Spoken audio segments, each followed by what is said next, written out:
Hello guys and welcome to this week's car news number 6. And before we start, I must apologise. I am very sorry that the previous episode, this week's car news number 5, was out so late. In fact, it was out earlier today. So yeah, I'm very sorry about that. Anyway, I've done enough rambling. Let us begin. So, first news, we have an update to the 2019 Formula 1 car launch dates. So, first off, we have Haas, which has come out on February 7th. We will come to that. We've got an image and everything. Then it's Williams, who've now released their date of February the 11th, which, if I'm not mistaken, that must be Monday. And also Toro Rosso on the same day. They've also released theirs. We've already reviewed them because we saw the very fancy, what do you call it, video thing, I don't know. And the rest, I think so Renault was a black and yellow one. Red Bull has been given the date of February the 13th. So we haven't actually seen Red Bulls, but now they've done the 13th. Racing Point, yeah, they had the car undercover. Mercedes, we've already seen. They had the Schumacher, Rosberg, Hamilton thing. McLaren, we've seen Valentine's Day. And Ferrari, we've seen. And Alfa Romeo had that rear shot or whatnot, I don't know. But that's on the 14th, 15th, and 18th. A blind man has posted a top 10 lap time on the Top Gear test track. That's the Dunsfold Aerodrome, for those who do not know. So before we watch the video, I just hearing this brings such a goofy smile to my face. Some people, once they've either got a disability or if something really bad happens to them or just anything, they just sit in their rooms and they just think, oh my god, my life is shit, I can't do anything anymore, I've lost my legs and now, life's pointless, I'm just going to sit here and maybe play video games, blah-de-da-de-da. But then there's those who think, okay, I've lost my leg, or I've lost my side, and I'm going to use this to my advantage. I'm going to either make a YouTube channel, or I'm going to go out there and prove to people that you don't need 4 limbs or sight or hearing or whatnot. And yeah, you don't need sight or hearing. You can do whatever you want. You just gotta push for it and say, yeah, I can do this. I can do this, and I will do this. And you just gotta push. You gotta make it. You've gotta physically make it happen yourself. I mean, yeah, other people can just let it happen and stuff, but you yourself have got to make that thing happen. So let's watch this video. Oh wait, before we see the video, so a blind man is just set a top 10 time around Top Gear test track. It says, Dr. Amit Patel, well, it's got to be a doctor, hasn't it? Said a time of 1 minute 46.58 seconds in one of the Toyota GT86s used by Top Gear for its start in a reasonably fast car laps. It used to be a reasonably priced car, and then they got a reasonably fast car. So, it used to be priced, but now it's reasonably fast. The former first response medic is completely blind, but doesn't even take the easy option of an automatic gearbox. No! What? So he's blind, driving a manual, whilst racing around the Top Gear test track. What? I can't even drive manual. I mean, I can drive automatic, yeah, okay, but he's driving a manual around a racetrack he's never seen before. Oh my god. He manages the clutch and 6-speed gearbox on his way to setting a time that would put him 9th on the reasonably fast car leaderboard. Sorry, I yawned there. So, to help Emmett achieve this impressive feat was performance driving instructor Mark Watkins, whose experience of working with blind and partially sighted people on racetracks. Mark acted as Emmett's eyes and coached him in a Toyota Yaris away from Dunsford Aerodrome, the home of the Top Gear test track, as I said before booking in for time lap times at the world famous venue. So he says, it's been 6 years or so since I've been behind the wheel of a car, but it's funny how things come back to you. The sound of the engine, the gear changes, the clutch and the brake. But then driving and not knowing where you're driving, that's the insane part. Indeed, wow. I focused on the instructions, concentrating on what Mark said. I tend to forget that I can't see. It was just crazy to think that I was actually doing this, being on the test track driving the GT86. It's a dream come true. Aww. Toyota, which has worked with the Olympic and Paralympic committees for 8 years, made no modifications to the GT86, normally used by stars like Chris Hoy, JK, and David Tennant. There were no dual control features. Yeah, what makes it even more impressive is that he was, Mark was, or the coach was sitting in the passenger seat, which is, think about a normal human, that's 60, 70, 80, 90, 100 kilograms, and some say it could be worth a couple of seconds per lap. Yeah. Let's see this. Harder in though, tighter. Get it back. Gas. Come on, get in. Aww, he's so cute. Dr. Amit Patel lost his sight in 2013. He was forced to give up his career as an emergency first response driver.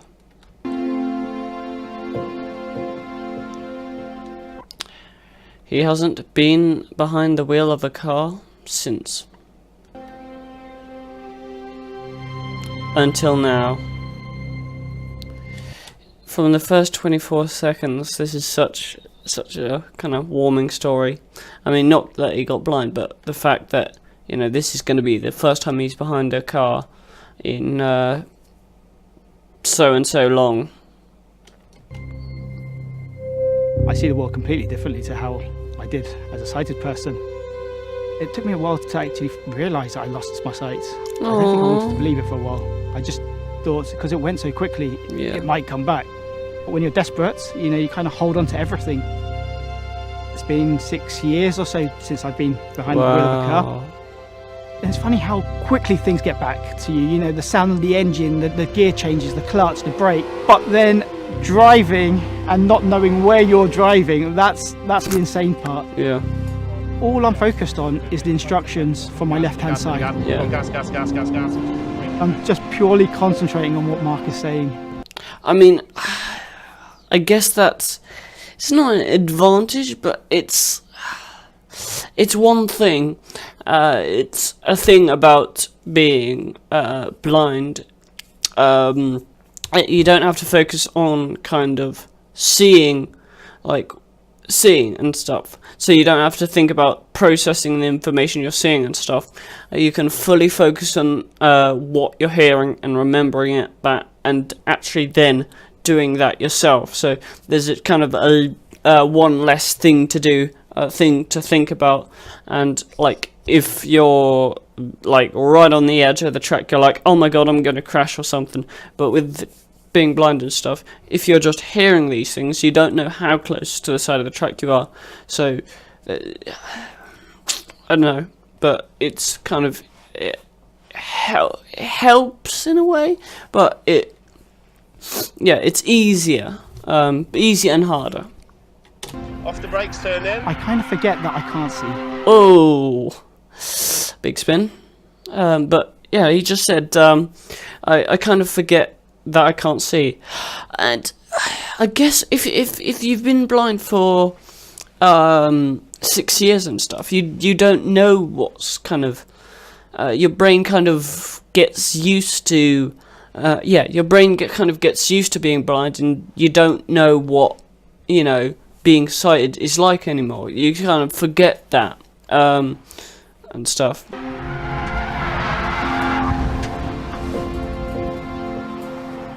It's crazy just to think that I'm actually doing this, and I've Yeah. got an amazing instructor beside me who kind of has to be a bit nutty to do Yeah. what he's doing. Being on a Top Gear test track, driving the GT86, dream come true. Yeah, indeed. You always imagine doing this in a reasonably fast car. You watch Top Gear and you kind of think, oh, I can do better than that. But the fact that I'm actually doing this, but doing this as a blind person is incredible. Yeah, indeed. There's a guy sitting next to me, knowing full well how far he can push me and knowing my ability. Yeah. It's absolutely mind-boggling that I'm actually here. He must be like, really, he must know a lot, kind of like, yes, he is capable of this, or no, he's not capable of this. This would be an appropriate place to brake. This would be an appropriate place to steer and stuff. So yeah, he's got to be on the ball 100%.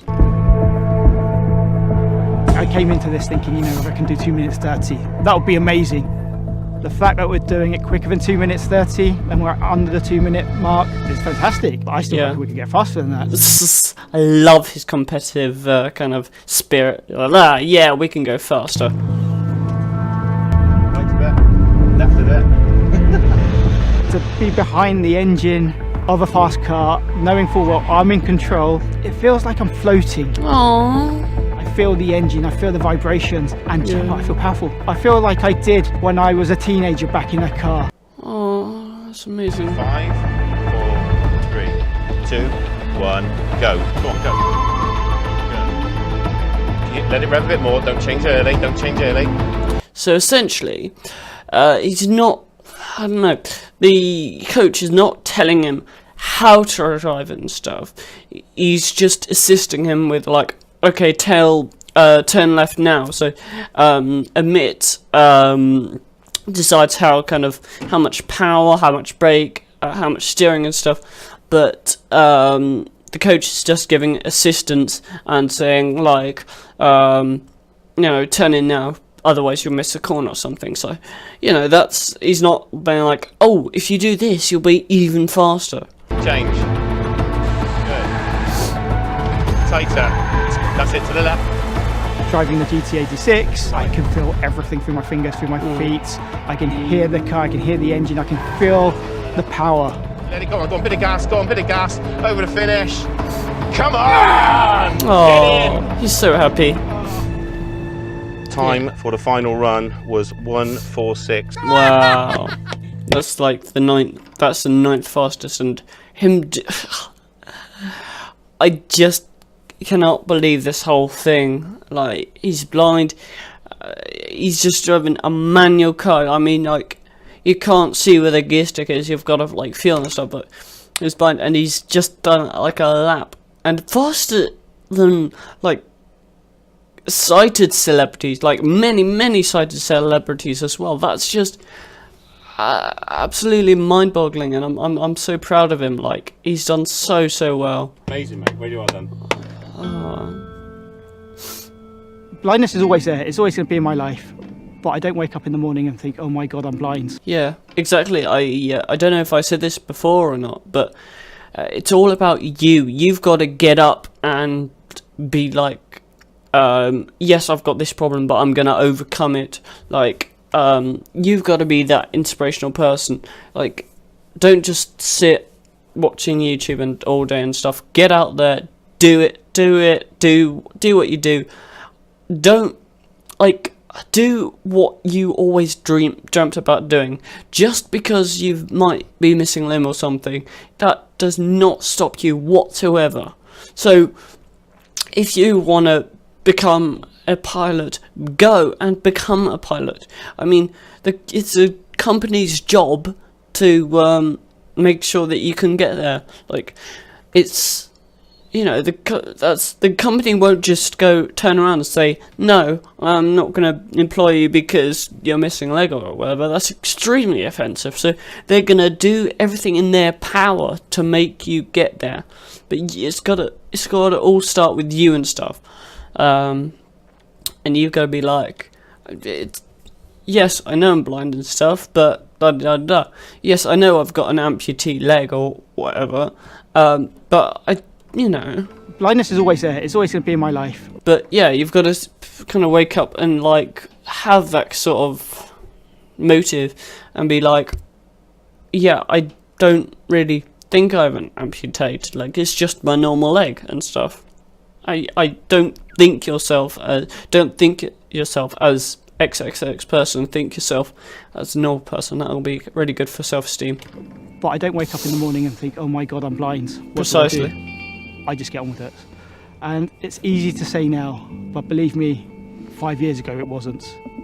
I have an amazing wife Aww. who put arms around me. She gave me hugs when I needed it. She helped me up when I needed to get up. And she gave me the motivation. She gave me the love that's got me to where I am. It's made us who we are. And from that, we have an amazing young son, 2.5-year-old boy. In my head, I can see a... You got 2.5, so he was 6 when he went, he was 6 years ago, so he's never seen his son. He's never seen like his smiling face. He's just never seen his son whatsoever.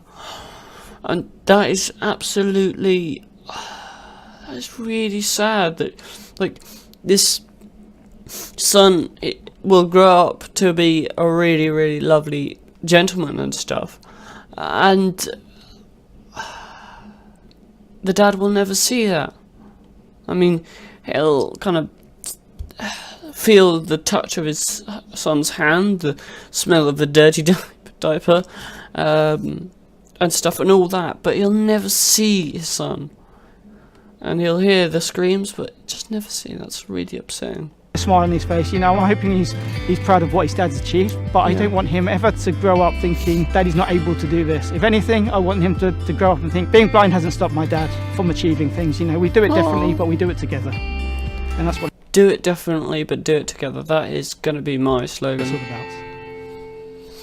That's amazing. Start your impossible. Exactly. So inspirational. Right, I just want to see how the lap was done quickly. 5, 4, 3, 2, 1, go. Right, I want to try something. So, close. So if you have like a gaming wheel or something, just hold on, install that quickly, and then close your eyes, and just do as the man says. So I'm going to shut up this, maybe like say 1 or 2 words, but like just close your eyes and just listen. Change. Good, go on. 3rd gear, go on. Go on, go on, go on. In close to the right, go on, a little bit more, 4th gear, go on, go on. Right, brake a little bit, gently to the left, gently, that's it, keep that speed, left more, left more, left more, left more, left more, left, start to... And, he's just saying left more. I mean, you've had your eyes closed, or your screen off or whatever, and you've just got that instruction, like, that's not telling how much over to the left, but... that's showing you how hard a job it is. And this is a manual car, so he's got to think about the gear shift, the clutch, kind of where his positioning, his steering wheel, just everything. And that is just... Left more, left more, left insane. More, left more, left more, left more, left more, left more, left more. Does he want him to go left more? I think so.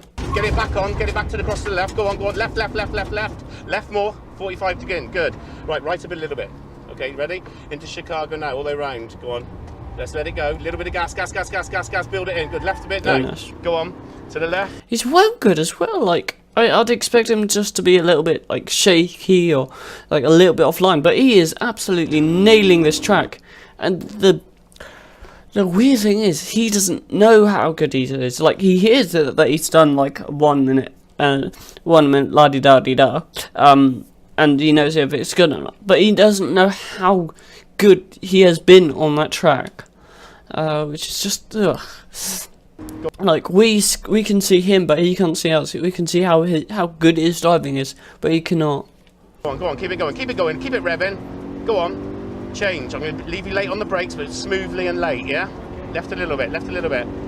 Braking now, hard on the brakes, harder. Third gear, right a bit. That's it, good. Ready? Not yet, not braking harder. In now. Good, go on in, good. And then Right, to the right. this is scary. This next one, follow through and stuff. That is Right, go on. the fastest part of the circuit. Is follow through, and yeah, just watch how well he nails it. They're not too tight. Gas, gas, gas, gas, gas. Go on, run, run, run, run wide. Go on, go on, go on, wide, wide, wide. Good, go on, go on, go on, go on, go on. Change, go on. Just a gentle brake here, gentle braking more in now. Go on in now, hold it there. Boom, absolutely Go on, perfect. left a little bit. Like, if I told you absolutely nothing about this video, or this guy, you'd think 100% you'd think he's sighted. That's just incredible. Hold it there. Incredible how skillful he is. Brake a little bit.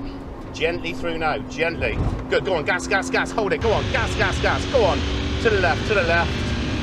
Braking now, braking gently. That's it, off the brakes a little bit. Third gear, gently in now. Go on in now. Go on, gas, gas, gas. Go on in more, keep it in there. Go on in, left a little bit, left more, left more. Good, keep And it I'm so sad that Top Gear has ended, because this would be such an inspiration, and like you could get this guy on and like talk to him, talk about his car history and stuff, and it would just be really amazing. But unfortunately, BBC didn't like that. Didn't like the trio, so. Going, keep it going. Now get in now. Go on in, right across. Ride it. Go on, left. Go on. Gas, gas, gas, gas, gas, gas, gas. Come on. Ah.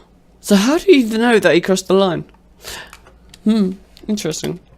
Right, go on, left. Go on. Gas, gas, gas, gas, gas, gas, gas. Okay, and then he's like quiet, so he's like, yeah. Come on. Oh. Get in. Mate, amazing. Oh, that's so cute. Ah. Right. So, next news. So it's sort of to do with testing and stuff, but Pirelli's tyre markings could get really confusing during testing. So I've had a little read of that, but it doesn't really tell much.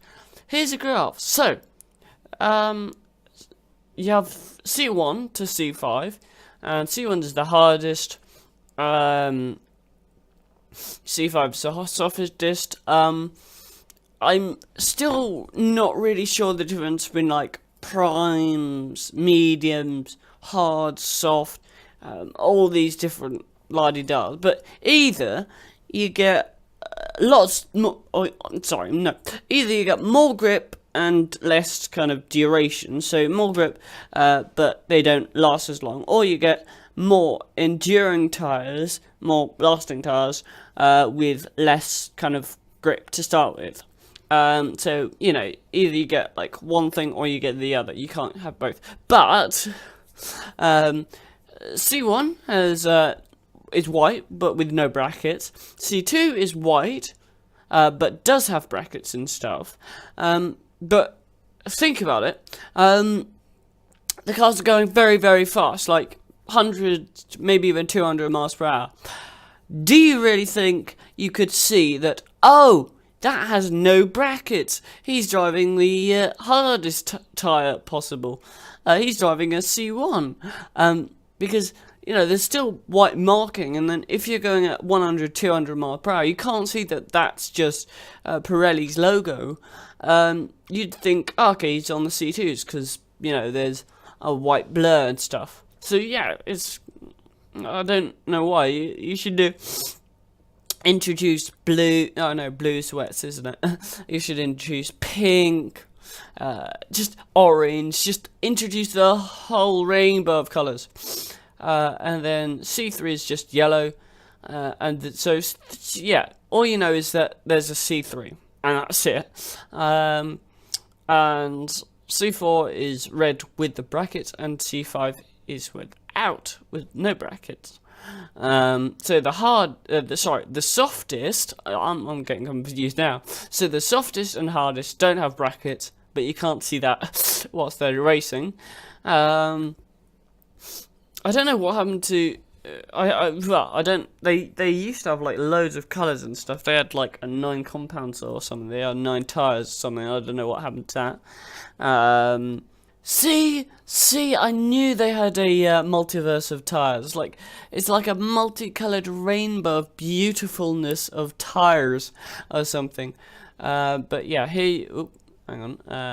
Yeah, here you can see just how many of these beautiful tyres we have. But we have like 9 in total, with 1 being intermediate for like damp conditions. So not like super wet, but like the track's still kind of wet and stuff, but it's not getting more wet. It's kind of drying out and stuff. So it's in the cusp between dry and wet. And then the other one is full wet when it's like raining, pouring, la di da di da. And there's a clearer image of the 9 we saw earlier. Very nice. But now we've got the basic colours. So yeah, the basic colours. So yeah, I really do hope they don't use this for the actual race itself, because that'll just be mind-bogglingly confusing. Anyway, so Racing Point isn't going to change its name after all. So we've had this whole kind of malarkey about Racing Point and Racing Point Force India Formula 1 team. Bang, I got it. And if they're going to change their name again, and what they're going to be called, and da-da-da-da, Racing Point. So essentially, the long and short of it is, they were Force India. They chose the name Racing Point as a temporary name.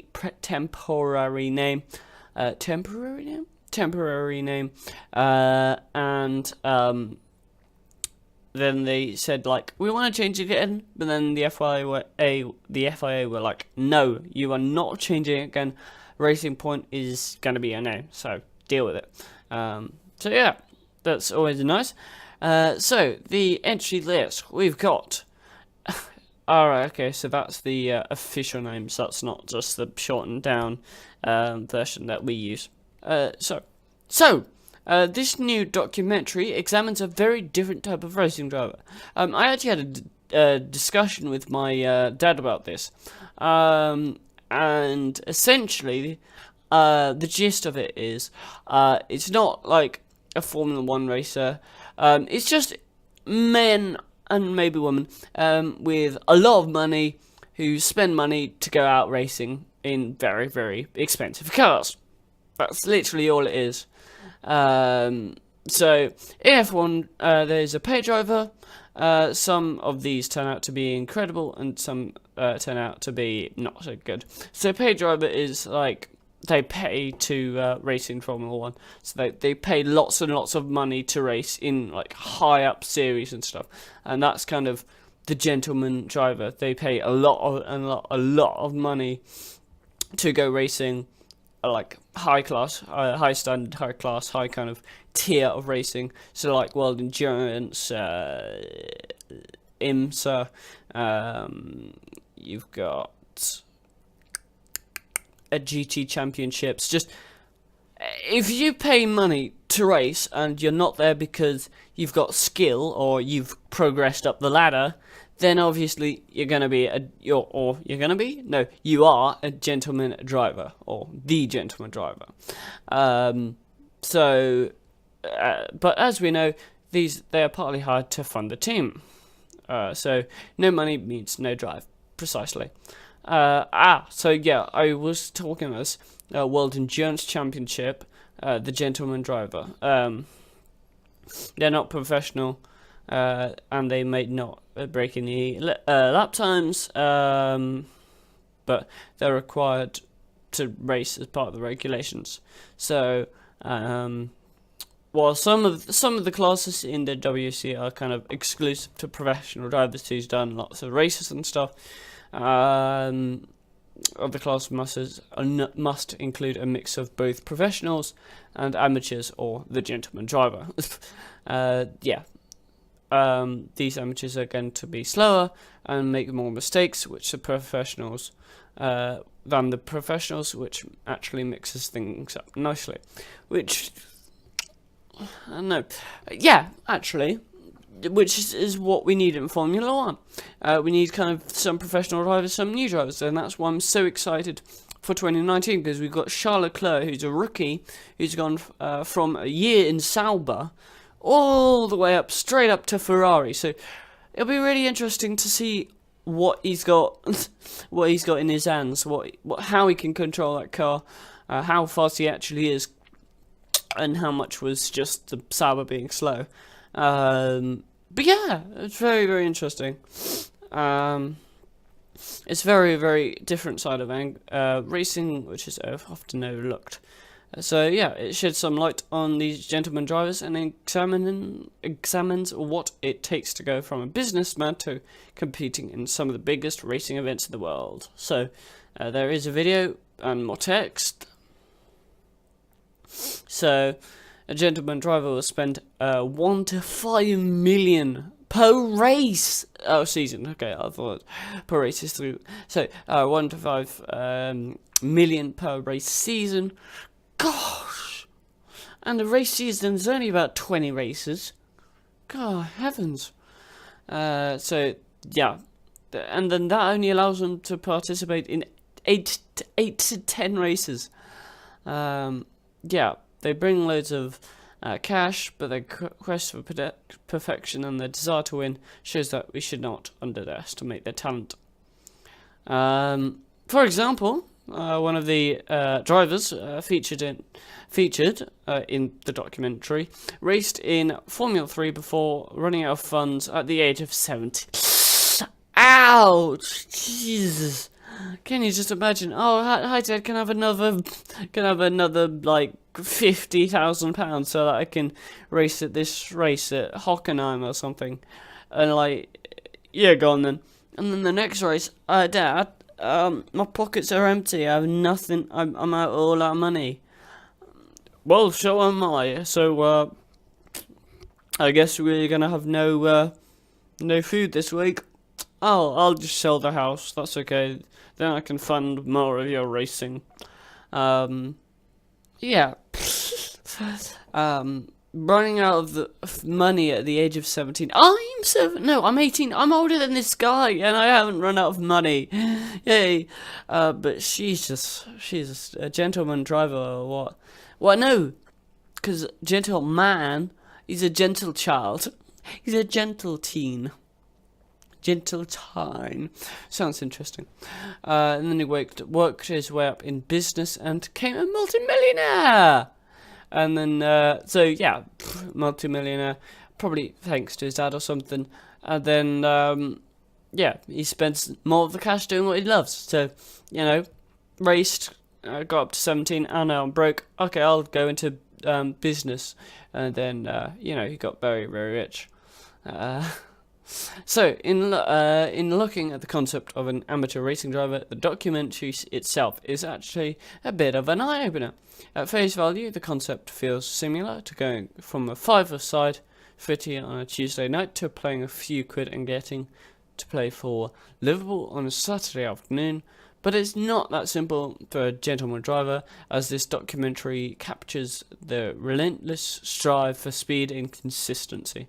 When they get things wrong, they look genuinely heartbroken. Oh, it's available to watch on Netflix now. Very nice. So head over for an entertaining and informative watch. I'm probably going to watch that now and give you a little review on it. But let's watch the trailer.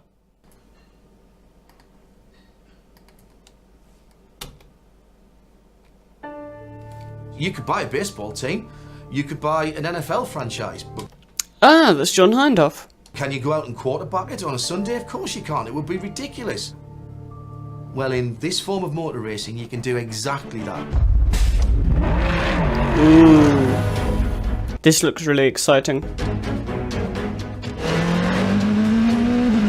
Dallalana, not one of the pro drivers. Paul Dallalana. I know him. Well, not personally, but like as a famous racing driver, I know Paul. So the fact that he's just a gentleman driver is just incredible. Paul Dallalana, not one of the pro drivers, leading at Le Mans. This is what people dream about. you are looking at It's what I dream of. the most technologically advanced racing cars in the world. Oh, hang on. So these cars here, these two here, they're a part of a team called G-Drive, and yeah, so there we go, G-Drive. They have a sick livery. I don't know if there's going to be another shot of them, but yeah, I absolutely love G-Drive. At the most technologically advanced racing cars in the world. Oh! And yet, we still have Yeah. non-professional drivers competing. So sorry, I interrupted halfway through Johnny, just like he does. Johnny? No, John. So yeah, that's also a thing. So you pay all this money to go racing, and to buy the car and all that, and then you crash it on the first lap. It's just like crazy. And that's why this is such a great sport. And that's what Formula One needs to do. They need to get some. They need to get some unprofessional drivers with money to fill up like Lewis Hamilton's seat and stuff, and then just, you know, race them. Because then there's not like kind of this bias of Lewis Hamilton winning every race. You got, oh look, this paid driver is actually decent and stuff. He's got the money and he's got the skills. So yeah, I want to see that in Formula One. I find myself G-Drive! There we go. That's every day. Racing and running businesses has a lot of parallels. I've always wanted to be the best at whatever I try to do. What are the people's Parallels. I've always wanted to be the best at what. Gold chair, nice bouquet of flowers in the background. Very rich. Whatever I try to do. what do the people speak about me? Wow. They seem to think I push to the point of just insanity. It's a team, and if one wins, we all win. What a story is unfolding here. A lot of the gentleman drivers have seen success, but Yeah. when they come to this sport, failure is more likely. Yeah. So they've got all that money in there, like, let's throw it at a racing car. So, and you know, sometimes that doesn't work out. That's racing. There's been days where I'm going down a straightaway and I'm thinking about work. Here comes a corner and I'm going 150 miles an hour. Oh gosh. Hey, G-Drive, there we go. Unfortunately on fire. Job at the final corner. Ooh. Disaster. I'm gonna start a racing team. Oh yeah, that's a great idea. I got my ass kicked.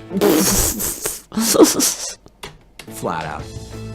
I decided to start from scratch, support from nobody, but I knew inside of me that I could do it.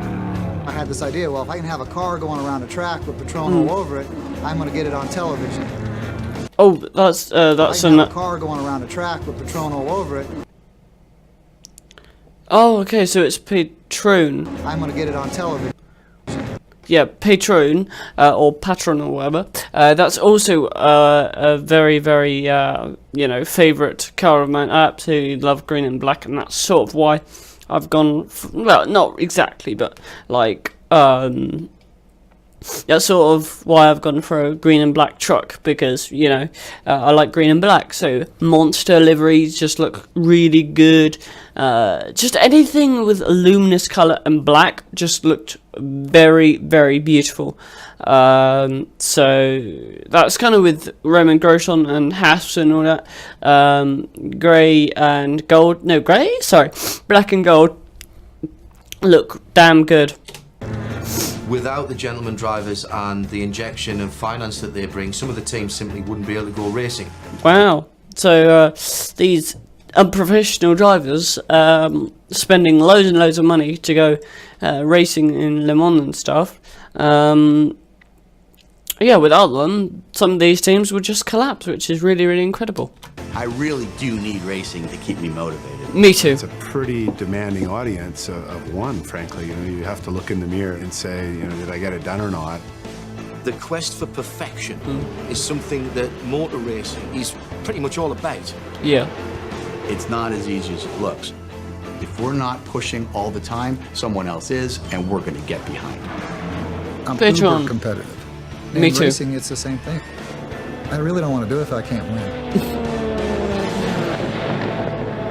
I hate the term gentleman driver, so Well, then don't be in the documentary. No, that sounds like really, really super. I'm absolutely pumped to see that, and I'm going to see that tonight.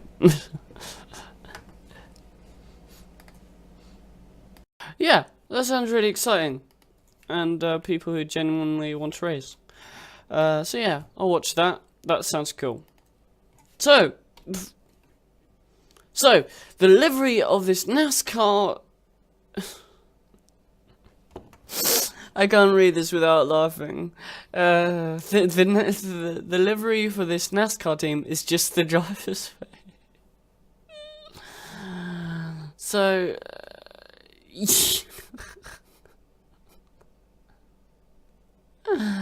so there's his face on the bonnet, and then the rest is just his hair.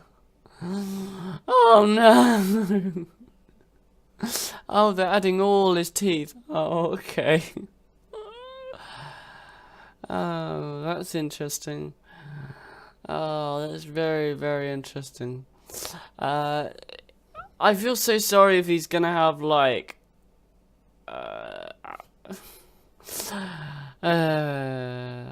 I'm just thinking like if he has a crash or a wreck or something, he's gonna be like, ow, oh god, my cheek, oh my nose, oh my eyes, no, my mouth has been ripped off. That's brilliant. So, I told you earlier that we'd look at the Haas livery because it's past the 7th of February. Time flies so fast. Like, oh, I feel like yesterday was my birthday and that's the 7th of February. Wow. Anyway, let's have a look at this new Haas livery. So, instantly, this does not look like a Haas. I mean, it's got gold and black. So, usually they'd have like grey or something or something like that. But, yeah, very exciting. We're not going to watch all 12 minutes. Wow, it is gold, it is black, it is beautiful. Whoa. Oh, that is beautiful. Wow, that is stunning. I'm going to be 100% rooting for Haas this year. And if they crash, I'm going to have a little meltdown because that is a beautiful looking racing car. I knew they were wearing like black and gold, and I was like, how is this gonna work? This isn't too Haas, is it? But that is beautiful. Like, I love how the halo kind of fits in with the car. So before we go on to the Grand Tour news, yeah, that was beautiful. I found like one image of the back, but you know, from every single angle, that that house looks absolutely beautiful, and it 100% reminds me of this absolute stunning Lotus from 2012. Like, I really do love black and gold, or black and green, or like black and another bright color. It just really makes the car look beautiful. And I might, on iRacing, which we'll come to, I might actually buy a car which is black and gold, because holy does it look cool. Like, not cool, but like beautiful and stylish, and it just works. And yeah, I think Haas has done the right thing, because like they had grey and stuff, and then they've just said, you know what, let's switch it up, boof. And they've made this beautiful looking car. I could not even see the halo from there. I mean, I could, but like, it just looked very, very amazing. Like, I loved it. So, the Grand Tour. So, the two, I think I talked about them. I'm not sure. But then the two first episodes were like a special. I think they were in Cambodia or something. They went up a volcano and did some stuff with some off-roaders. James May had a Fiat Panda 4x4. It was adorable. Richard Hammond had a massive monster truck. Jeremy Clarkson had a Jeep Wrangler, one of the really old first kind of Jeep Wranglers, and then they did stuff, so they, like, you know, they had to photograph animals, wild animals like cheetahs and stuff like that. It was all very, very nice. So they went to volcanoes and rainforest, and yeah, really, really enjoyable 2-part series. So, the Grand Tour. I'll just do a little review of this series, yeah. So, episode 1, they went to Detroit, which has been kind of abandoned, if you will. And they took 3 muscle cars, a Chevy Corvette Camaro. A Chevy Camaro.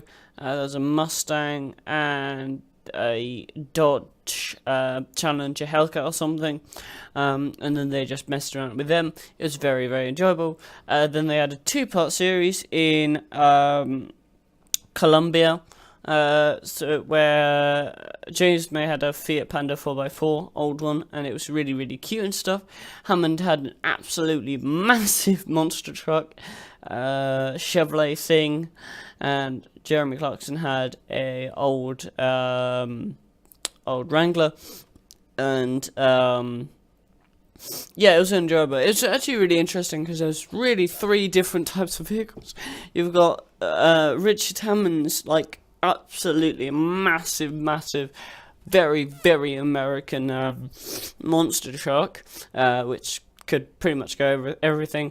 May's useless little vehicle, which couldn't go over a stone, and then Jeremy Clarkson's purpose-built off-roader, which could do some things, but couldn't do others. But they kind of added, like, they did modifications to their cars and stuff, so they added loads of stuff, fixed loads of stuff. So yeah, it was like the good old days of Top Gear, where they had a challenge, like find a 3,500 pound off-road vehicle and report to Cambodia or something.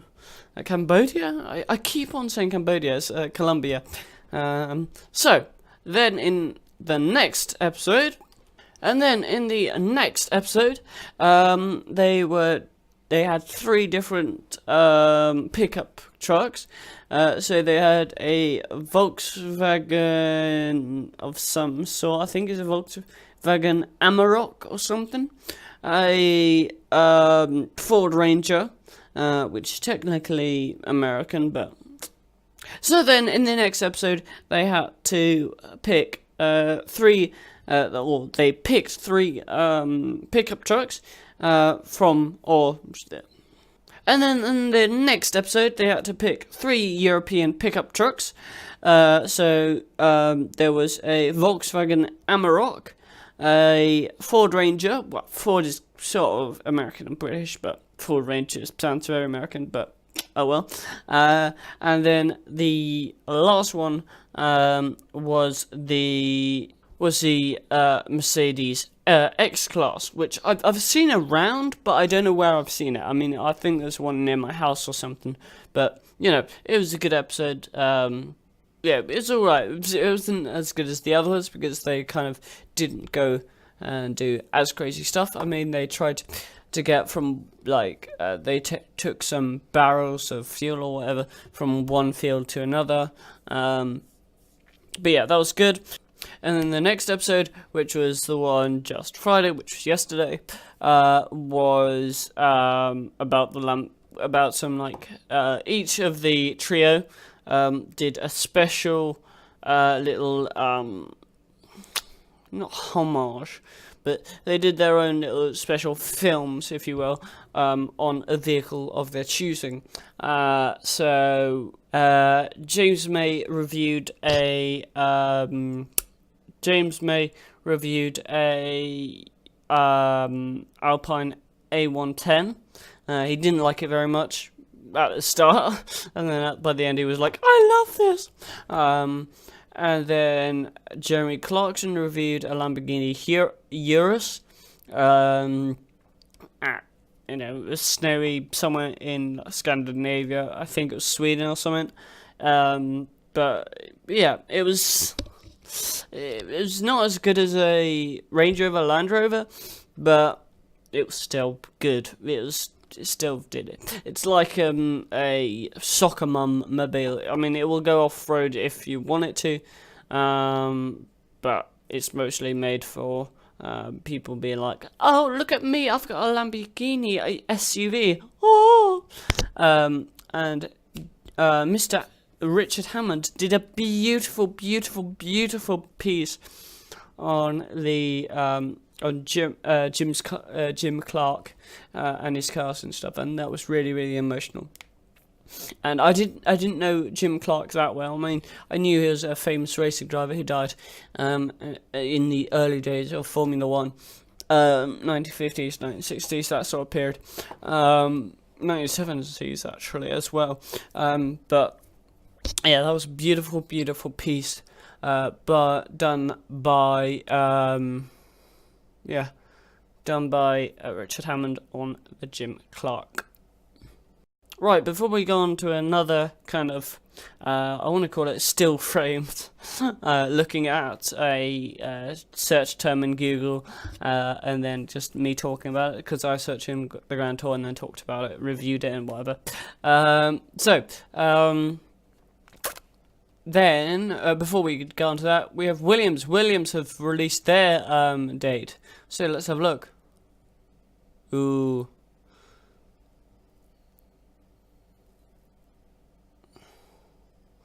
Ooh. Wow.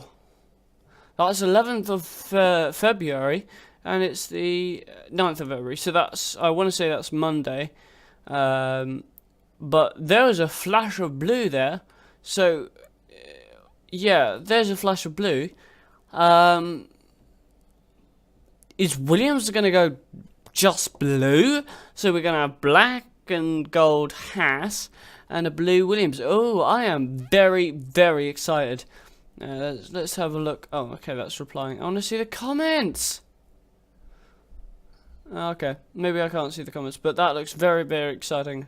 So it says 3 days to go, 2 days to go. They're using blue there, so I think they're going to definitely make it very exciting and stuff. And actually, they're using different backgrounds and stuff. So that, oh yeah, that's the sheet. That's the kind of sheet covering it. And then 2 days ago, that's yeah, that's a front wing of some sort, or a voltage. I don't know. Oh yeah, they're just uncovering that. So it might be just grey and blue. That's exciting. But that blue is very, very nice.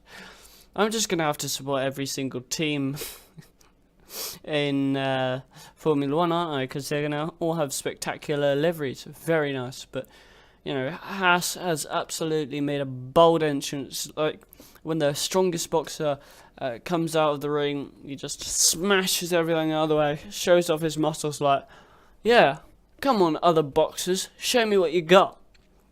And the other boxers are like, what should we do? But yeah, very excited about that. iRacing, I had a very, very good race last time out. Yeah. Last time out, I got my first podium. Woohoo! I got my first podium in iRacing. And yeah, it was amazing. I'll be uploading that video, don't you worry.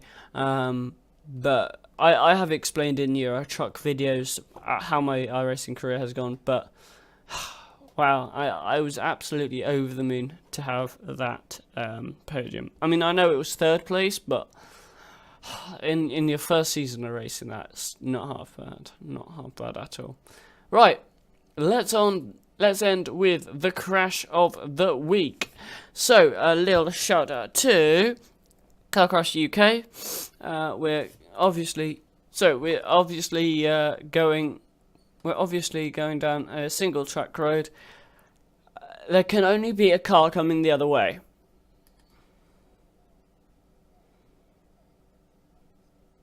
There you go.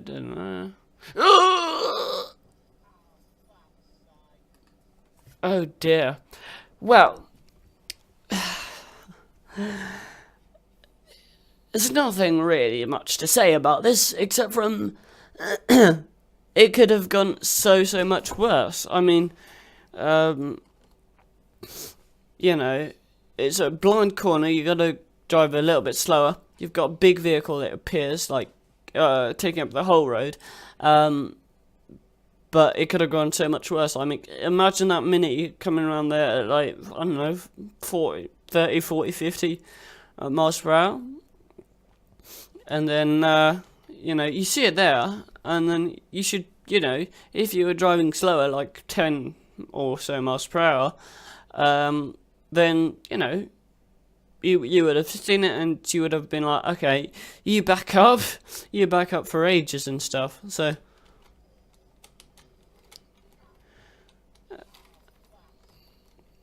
and then the fact that the Mini just brakes and doesn't stop, shows me that, you know, the fact that the Mini brakes and doesn't stop shows me that it was going way too fast. And that Mini could have easily rolled. Like, if he was going faster and then just kind of went over the fence and stuff, he could have gone over. But yeah, unfortunately, that was the crash of the week. Really not that spectacular, but it is what it is. It is what it is. I couldn't find anything better. Anyway, thank you so much for watching this week's Car News. This should be hopefully be up by the end of Saturday.